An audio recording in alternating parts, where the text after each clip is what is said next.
बच्चों, आज हम लोग नया पाठ अपना पढ़ेंगे। उसके प्रश्न उत्तर को भी समझेंगे, देखेंगे। उसका नाम है साहसी सीमा। साहसी सीमा का यहाँ शब्द अर्थ है, पहले उसको देख लेंगे एक बार। तीज। तीज का अर्थ होता है बच्चों, एक विशेष त्यौहार होता है, उसको तीज बोलते हैं। दीदी, बड़ी बहन होता है इसका मतलब। आंगन का मतलब होता है घर के मध्य का खुला भाग। जान का अर्थ होता है प्राण। उदासी का अर्थ होता है परेशानी। चिंता का अर्थ होता है फिक्र। और भोजन का अर्थ होता है खाना। अब इस पाठ का एक सारांश हम देख लेंगे जल्दी से जल्दी। सीमा के माता पिता तीज का सामान लेकर उसकी दीदी के पास गए थे। सीमा और उसका छोटा भाई दोनों घर में थे। रात में अचानक बाढ़ आ गई। कमर तक पानी देखकर सीमा ने पहले अपने भाई को सीढ़ी से छत पर चढ़ाया और फिर खुद भी छत पर चढ़ गई। रात भर सीमा अपने भाई के साथ छत पर बैठी रही। सुबह पड़ोस में रहने वाले रहीम चाचा ने मजबूत रस्सी के सहारे सीमा और उसके भाई को अपने पक्के मकान की छत पर खींच लिया। बचाव कार्य के लिए दो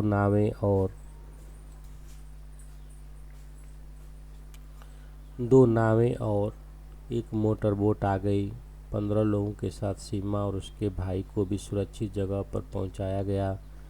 सीमा के माता पिता दोनों बच्चों से मिलकर बहुत खुश हुए। ये उसका पूरे पाठ का एक सारांश है।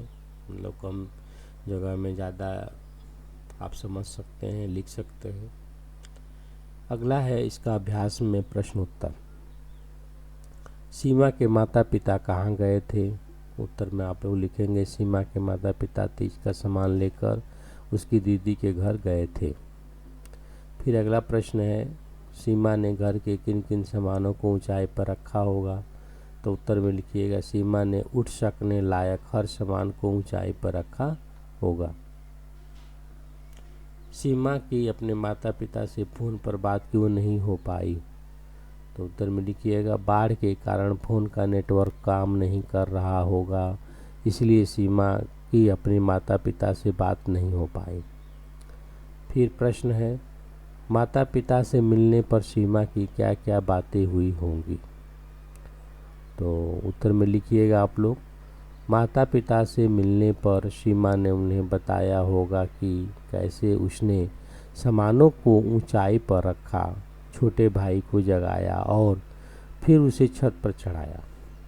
उसे कितना डर लग रहा था, उसे उस दोनों की चिंता सता रही थी, इत्यादि इत्यादि।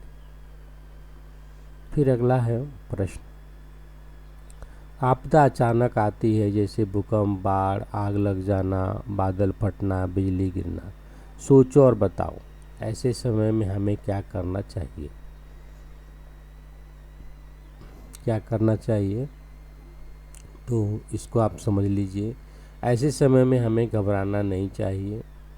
इन सभी आपदाओं से बचाव संबंधी नियमों का पालन करना चाहिए तथा घर के बड़े लोगों के साथ रहना चाहिए।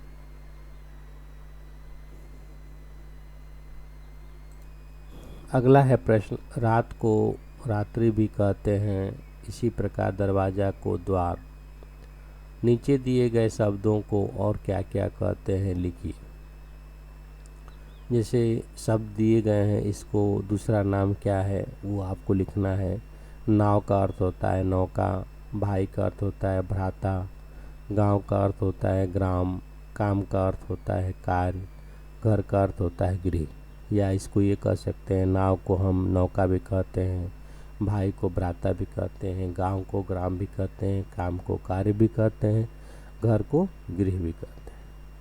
फिर अगला है, शब्दों को पढ़ो और उनके अपने वाक्य में प्रयोग करो।